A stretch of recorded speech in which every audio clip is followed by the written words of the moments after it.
Welcome everyone. Now for the 13th edition of Coffee with Ashish, we have a special guest today with us, Dipak Deva from Sita Travel. And before we talk more about his profile and the amazing group of brands this company entails, uh, you know, just sort of recapping, over the last 12 sessions, we have talked about the B2C market. We've talked about consolidators, B2B. We also talked about large OTAs who have been with us on this platform.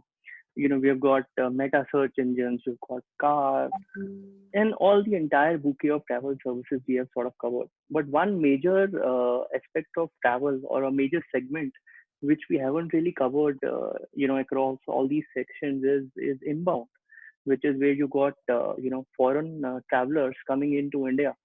And this, if you see over the years, has been a great generator of revenue for our economy, and also led to a lot of improvements in our infrastructure.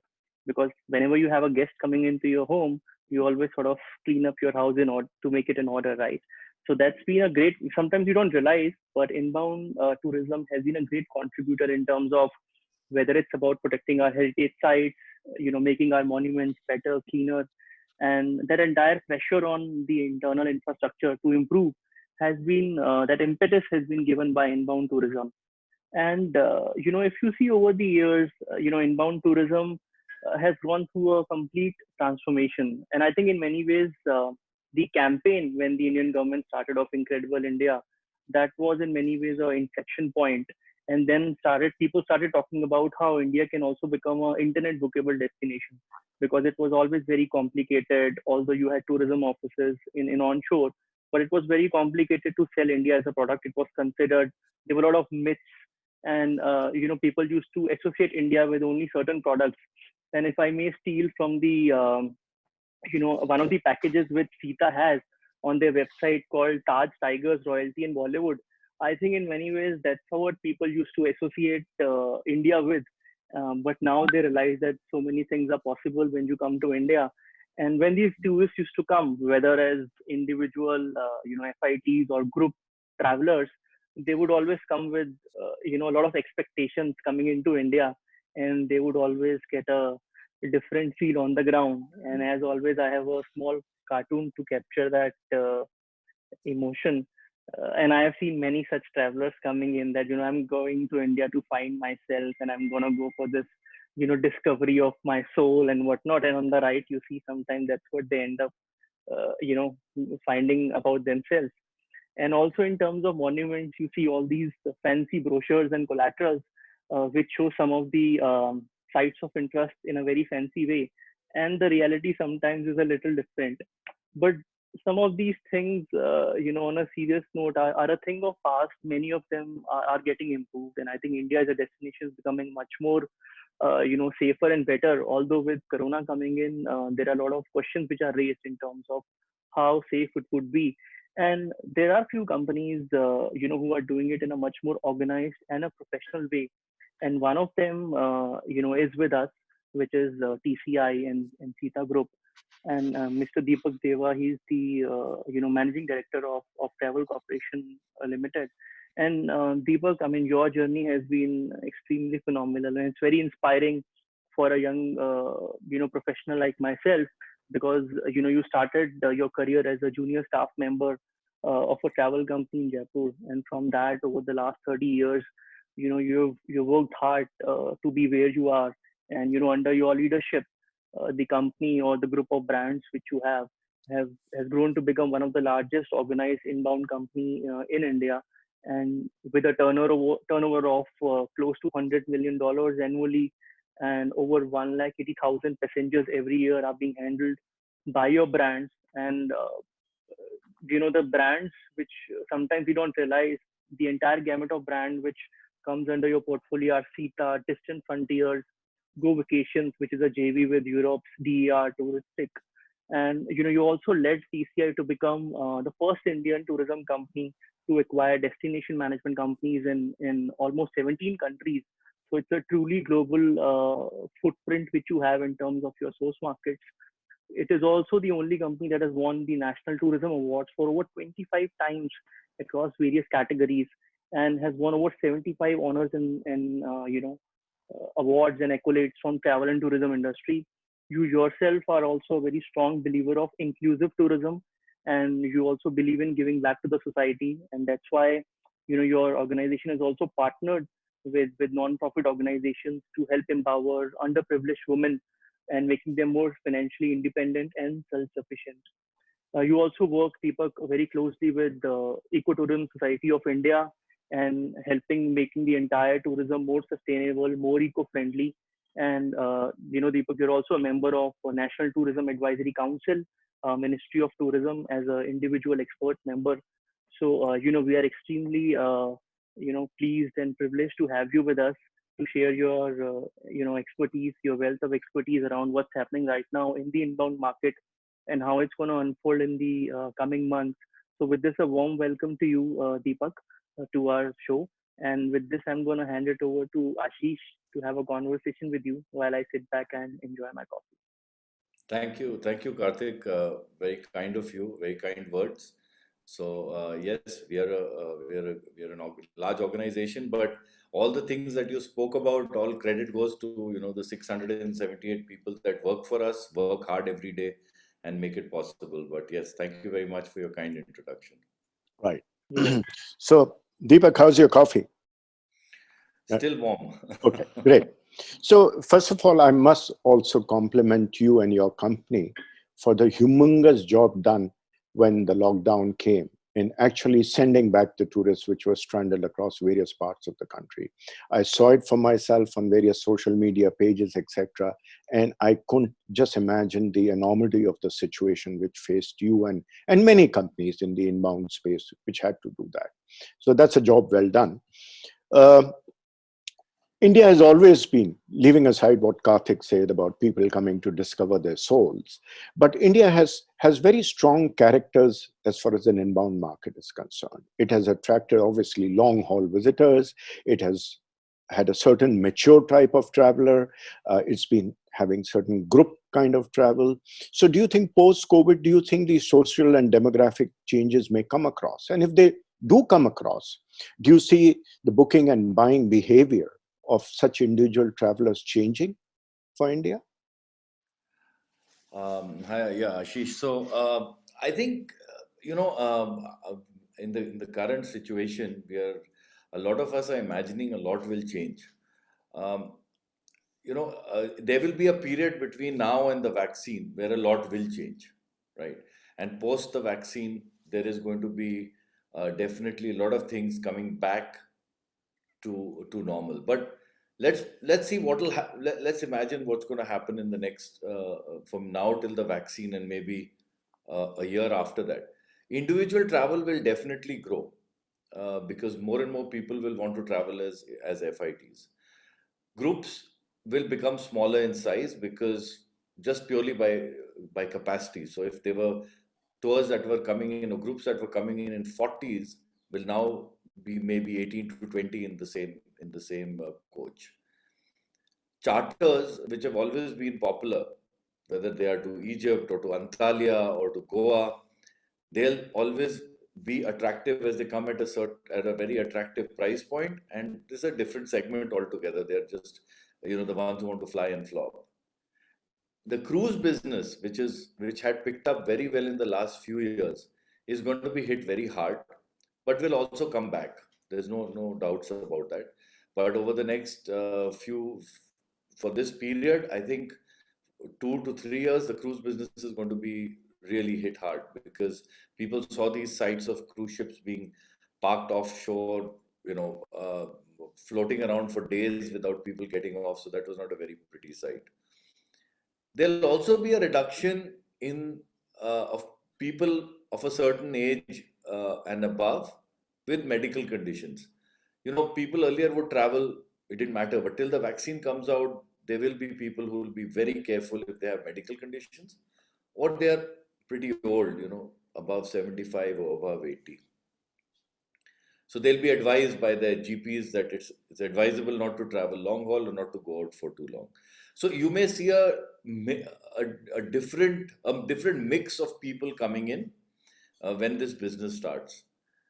as far as if you ask me, part of your question was, will it change in terms of the Buying behavior. And, economic size of the yeah. package or the holidays that people spend their money on?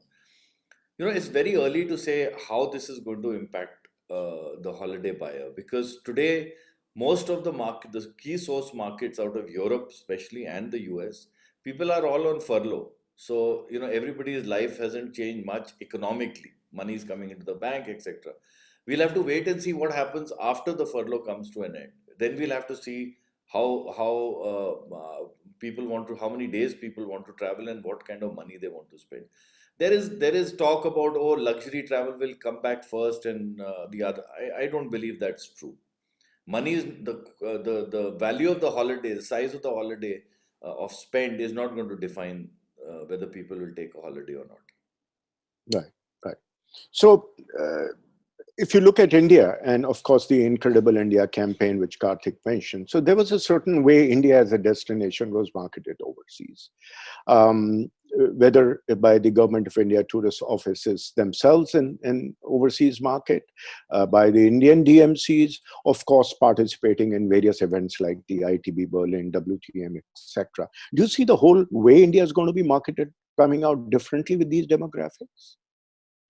I think that's a very good question, Ashish, because a lot will change for various industries going forward, and for tourism, definitely, there's going to be a huge, huge shift. See, Ashish, let me, our biggest problem is that we don't have a worldwide PR company. For now, I'm not talking of us as a company, but as The Incredible India. destination, yeah.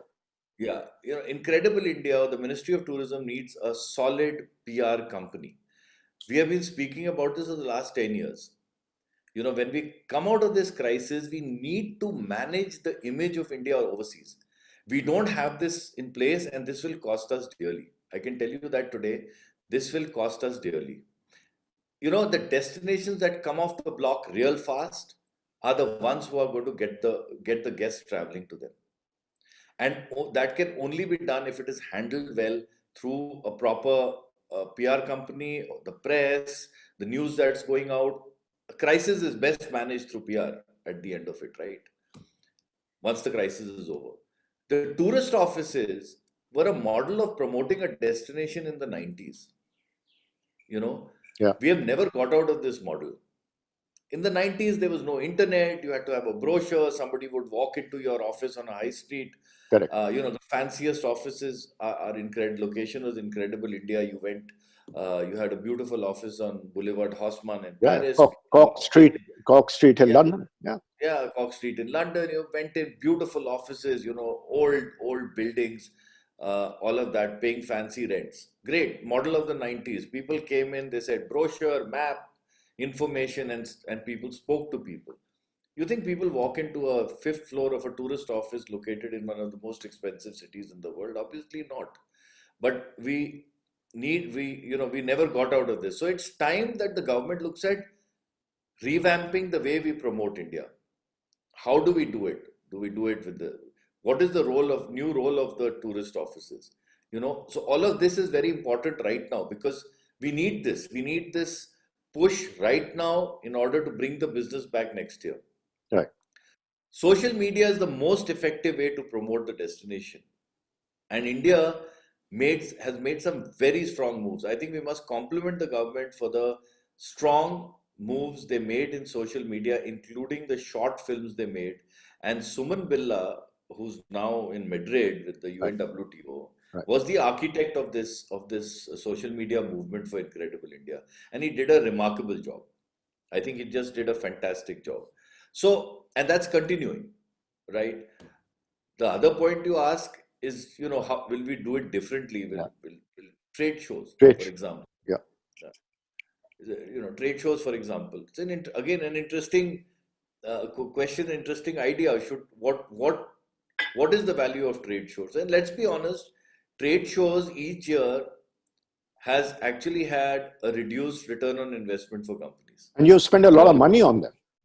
we Everybody. all go. Yeah. Yes, we spend a lot of money. We all go. We are all present because we have a large client base. We want the brand to be visible at all times, and we believe that it's a platform where we meet all our current and new customers. The question everybody has to ask is, can companies manage without attending shows? Right. And if the answer is yes, then we really need to think about trade shows very carefully. What I believe is that smaller, more focused trade shows in each city or in each region will do very well. Because people don't want to go to a big tamasha you spend a lot of money because you're spending a lot of money on the space, then you do a lot of money to Traveling build and up. staying. Yeah. So all of this combined, we'll have to really think. It's not only the cost that you're going to put in. You really have to think, what will our customers expect from us post this COVID period? Absolutely. Would the dynamics change between or would their expectations change? Would they expect us to spend more time with them in their offices, or don't have to necessarily meet at trade shows? There could be other ways. Or webinars. There's so many I was webinars. just going to say, today we are doing. I'm not a great fan of meeting a client over a computer screen, but at the end of the day, it's effective.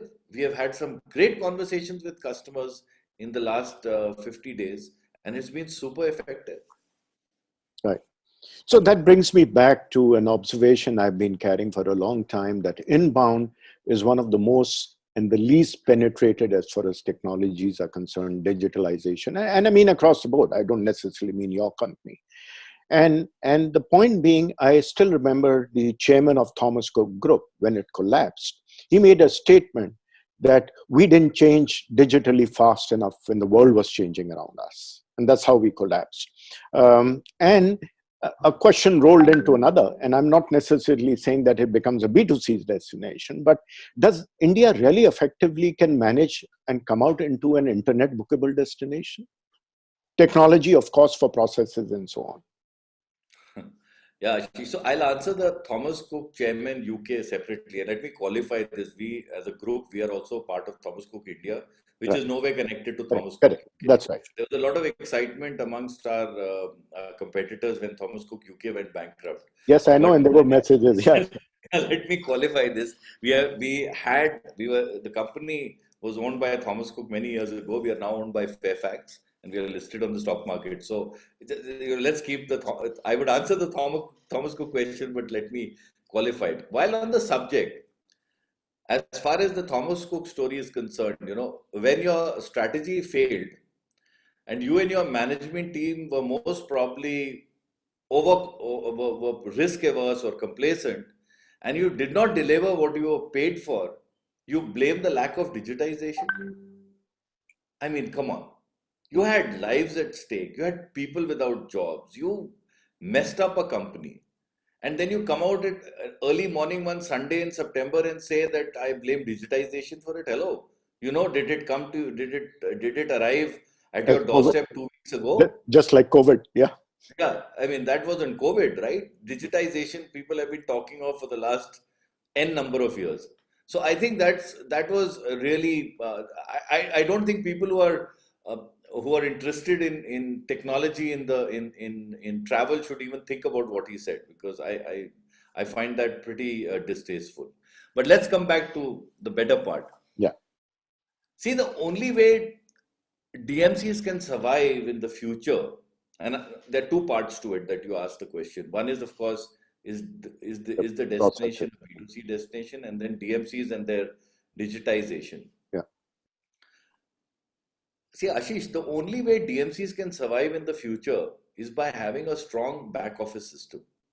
Ours is a B2B business. We need a good, solid back office system. Right? Our destination is about complex, tailor-made itineraries for FITs. There is group travel. The key is to be able to deliver this complex product in a very efficient manner, ensuring excellent turnaround time and accuracy. Correct. Right? This is the essence of what we need. Correct. The and 24/7 because of the time, and 24/7 due to the time zones. 24/7, exactly. You're working with America, nobody has patience. The client wants an answer within 3 hours, even if you're offline. Yeah. The same is on the group side. Straightforward group operation should be very, very low touch. This is the only way that you can ensure that you offer competitive prices. The staff, it's not a matter of digitizing and reducing people. The staff should be doing client interface, supplier, they should be supplier facing, and they should manage operational issues. And in India, you don't have a dearth of them. You get up every morning and you have a to-do list of 10 things, you end up doing 10 different things. And they should not waste time processing papers. That should be all done through technology. Right. That's where tech comes in. That's the part where tech comes in. And can you imagine, Ashish, in all of this, and everybody in the inbound business, I'm sure, has the same problem. There is no one technology system that is available off the shelf that you can plug and play. Absolutely. And that's the reason I said it's one of the most underserved. I can't imagine why. Yeah. And it surprises us. And as a company, this COVID period, we are using to just build technology. That's our number one project today. We are going all out. We have all hands on deck, and we are making some serious progress. You couldn't have got a better time than this. You have the resources available. You have the time. You have all that you need to build a good technology platform. So yeah, it's amazing. Now, to answer your question about the B2C part, and is India a destination? Of course it is. There is enough scope in India for people to buy non-complex, simple products. Arrive into a city, go get a hotel room, or go for a day trip to Agra, or do something, a regular trip around the place, which a hotel concierge can also help you.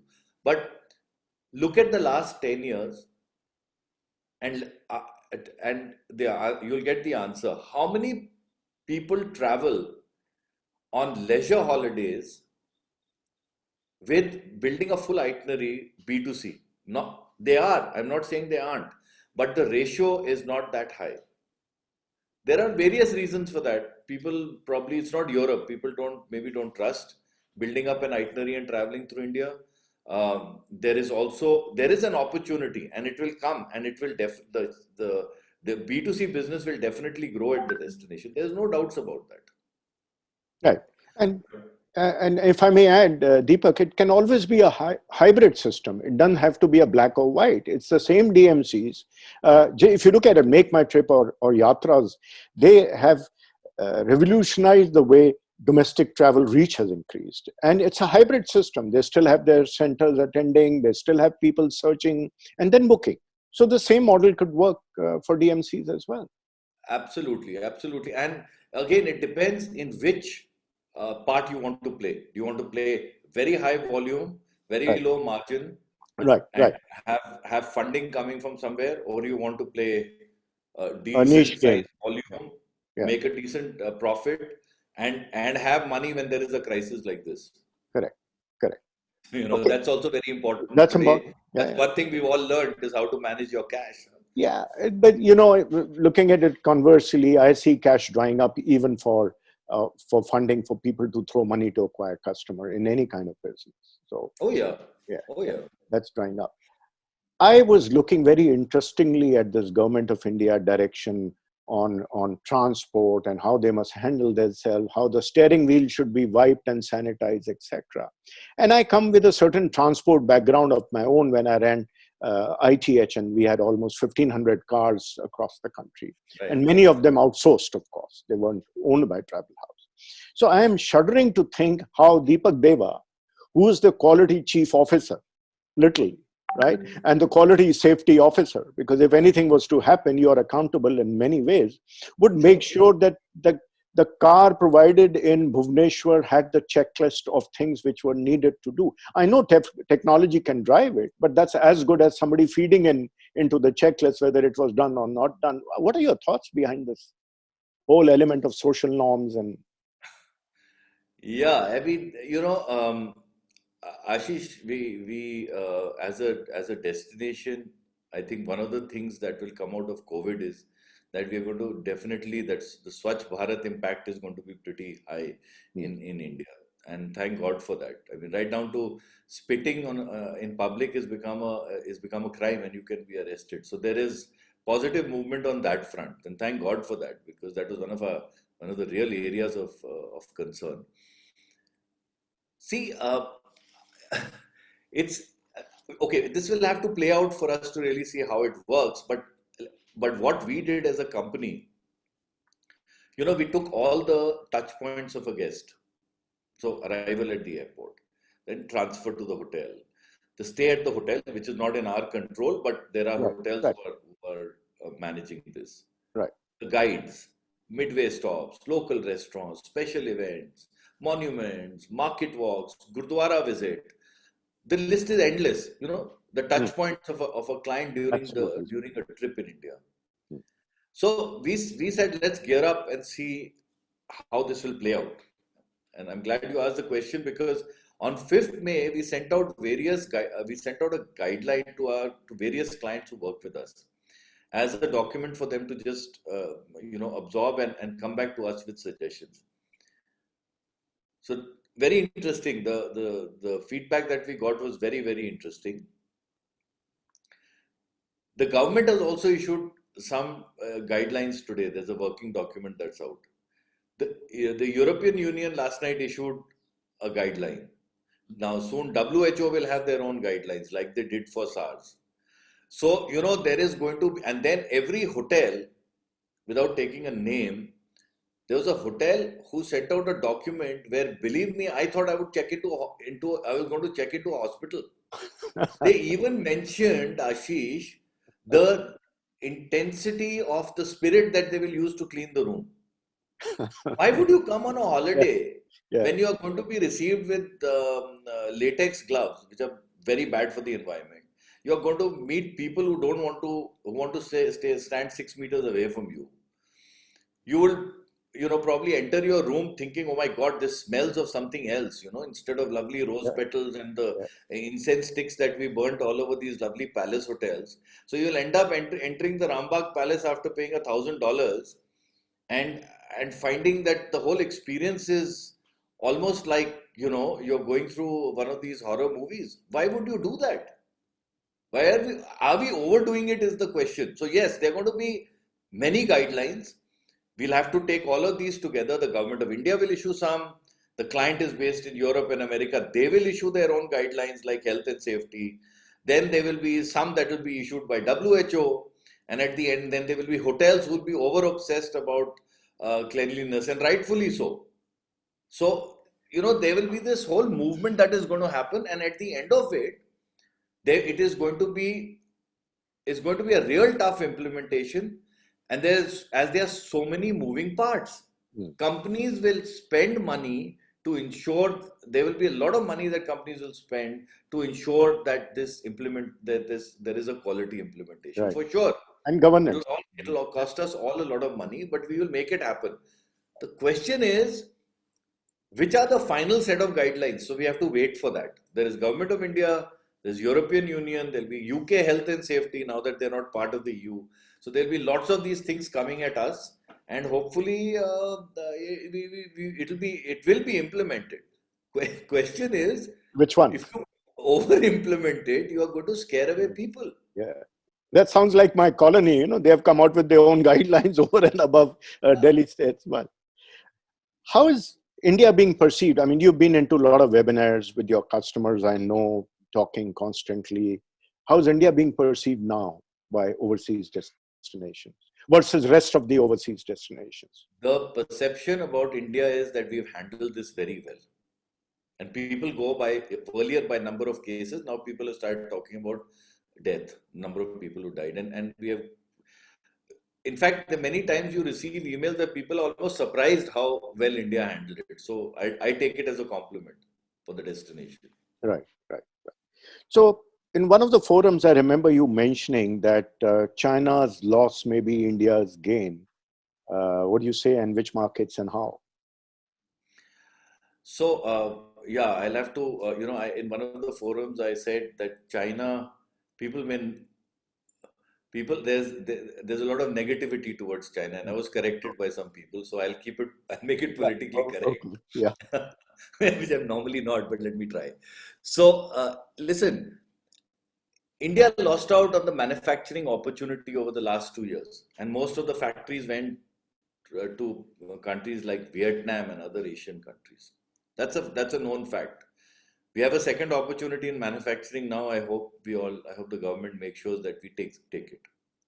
This is our big chance in inbound tourism if the government gets it right.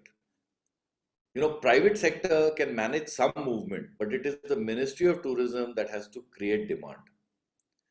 China is an opportunity. There are a bunch of there are there are many people who will not travel to China for the next 1 to 2 years. See, to a destination, problem is based on illness and on security. These are the two major issues where people don't travel if they Right. think their lives are, Sure. in danger. China, people for the next 2 years, people are not going to travel that easily. There's not going to be that much of inbound business into China. Can we capture that market? We must. And India has to finalize an aggressive, incredible India campaign and push it into the large markets. Simply don't go all over the world diluting your effort. Go straight into the large markets, which are also the large markets for China. UK, France, USA, Germany, or Russia. These 4 5 countries go in with an aggressive campaign and get the business that would have gone to China next year. Right. Well, lastly, of course, historically, inbound segment has always struck me as people who leave companies, set up their own companies, start mushrooming. So there's been a huge amount of so-called mushrooming happening. And I've always thought that there are people who are probably sharing premises, if not sharing premises, they're in the next door, doing the same thing, same market, same everything running up. Do you see a spate of M&As or some kind of alliances coming into the place for cost and shared services costs? I think what's going to happen is that, right now, Ashish, to be honest, it's too early right now, as companies will try to survive mainly on hope. And the attractive companies to us are those that are, or to anybody who would acquire business, are the ones that are well managed, that have segments or activities that we can't do, or we don't have the expertise to do it. So, these kind of companies would be attractive. What will not be attractive for companies are companies that do the same segment as us and bring no value. So, Yeah. it's the old classic M&A situation, right? Uh, will there be companies that will there be mergers? Yes, and more than, I don't think in the DMC part in India there's going to be that much. There'll be probably some specialist companies that may join forces with other companies, but I think there'll be quite a bit of M&A on the client side. Hindsight, yeah. Let's also not forget it's a very difficult time right now for tour operators overseas. So far, with the furlough, with economic packages, with stimulus, they're going on fine. They're all paying their bills, etc. However, going forward, how many would survive, and how many would be acquired? So yes, there will be a lot of M&A on the client side. On the DMC side, I don't think so. I don't think there's going to be that much movement, because what exactly are you going to acquire? Same stuff? It doesn't make sense. Got it. Well, I'm going to pass you on now to Karthik because he might take one or two questions from the audience.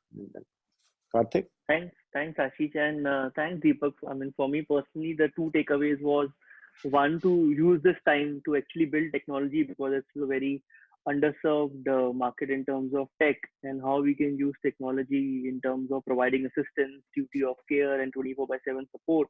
So I think that's really amazing to hear. And the second one, I think, is around not overdoing it in terms of caution, so as to just screw up the experience of a holiday traveler. So I think these two were takeaways for me. I've got a bunch of questions. I'm going to consolidate them. So they're just two questions broadly in terms of the theme. One is, although it may be too early to comment on, but somebody is asking around this recent stimulus package being released by the government. Do you see any opportunity or any trickle down benefit of that for the travel and tourism sector as such? And how does specifically the smaller agents or MSMEs or even startups, they were mushrooming of startups in travel tech space, right, in the last 1.5 2 years. how would that work out? And are you also like working with some of these smaller companies and startups to collaborate with them in these times? That's one. And second is that's a very specific and niche one that somebody's asking, that there's a lot of buzz around caravan-based holidays in the future because people will not be preferring to go in a common coach and those kind of things. So do you see that opportunity, or is it too early, or these are just sort of initial thoughts? So these are the two broad questions for you, Deepak. So let me, thanks, Karthik. Did you say caravan holidays, correct? Yes. Yeah. Yeah, so I think whoever's asked that question, it's a very good suggestion. And this is, don't forget countries like Canada, countries like Australia, they have very high caravan, even Europe, there are lots Hmm. of people who travel by caravan in the summer. There are caravan parks, and it's a great way to travel. And it's also economical, and you get to see a lot. But of course, there's this whole cost of investment in a caravan, and where are caravans built? We don't manufacture caravans in India.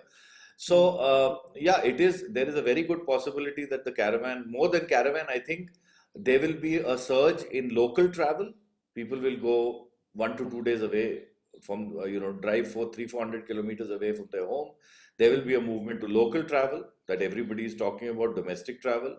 And the way you get to travel would be either by caravan, or you drive your own car, or you take a train. But there's going to be, I believe there will be less usage of overcrowded transport in any form by people for a certain amount of time. Once the vaccine comes, we'll all believe we are, superhumans again. So that's the part as far as the caravan is concerned. Talking about smaller tech companies, we are speaking to a few companies to develop our pieces of software that we are building. We are speaking to two very good startups, and very interesting people. I mean, bunch of really bright guys, and it's very interesting to see how that'll pan out. As far as what the government will do, listen, let's wait for the finance ministers to speak today and tomorrow. I think the the basic requirement of the industry is that the loans and the interest payment, the moratorium is required at least for a year. That's a tough Right. one for everybody, especially the capital intensive business in our area, which are hotels. Let's be honest, hotels have very high end. Second thing is that they should also look at smaller companies that have invested in transport or any other activity around in order to give them a relief. Uh, I mean, the government should actually look at, taking on their interest or whichever form for 6-8 months in order for them to still be available when the business comes back. Let's be very careful about one thing. Uh, the government has to be sensitive about 2 points basically. One is, of course, employment, which Hmm. they speak about a lot, and obviously need to do something about it. And the second part that we all have to be very careful about is that the supply chain, that when we come back with business Right. in a year's time, will the supply chain be in a healthy condition to Yeah. deliver the level of service that is expected from from the supply chain that we are used to working with? Hotels have to give that level of service. There is a level of service that is expected in India. The DMCs have to deliver that level of service. We are dependent on transporters and on guides and on airlines and railways. So the whole system has to be healthy. And in order to make that, the government has to assist there, whether it is subsidizing a part of the salary, whether it is a moratorium for loans, whether it is announcing, as has been recommended and suggested many times by a few colleagues in the industry, give a tax break of 1 lakh rupees for domestic holidays. I think it's a good idea. Why not? If it ignites travel locally and continues keeping those jobs, make sure the drivers and the auto rickshaw people in smaller towns are able to go and earn their daily wages. Why not? We need the government to do. The things that they have to do are the ones that really impact human lives right now. Right. And Karthik, I mean, I don't, at the risk of repeating this, 10% of employment and 9% of GDP is from tourism. We know these Right. numbers, so we don't need to repeat them to the government or to anybody else. Yeah. Right. Ashish, do you have any concluding remarks Well, before? Deepak, I'm only reminded about Darwin's theory, when I talk to you, that it's not the strongest who survive, but the fittest, right, species. And we can each define what does fitness here mean, be it technology driven, be it human driven, and so on. And I think that's what the future may probably lie for all of us. And I thank you, Dipak, for being here with us today for that coffee. And I hope to catch up with you with a real coffee one day soon. Thank you very Thanks. much, Ashish. Thank you Thank you so for much, Deepak. organizing this and inviting me. Thank you, Karthik. Pleasure. Thanks everyone for joining in us, and we'll see you next week in the next session. Till then, stay safe, stay at home. Thank you so much for joining. Thank you. Bye. Thank you, Karthik.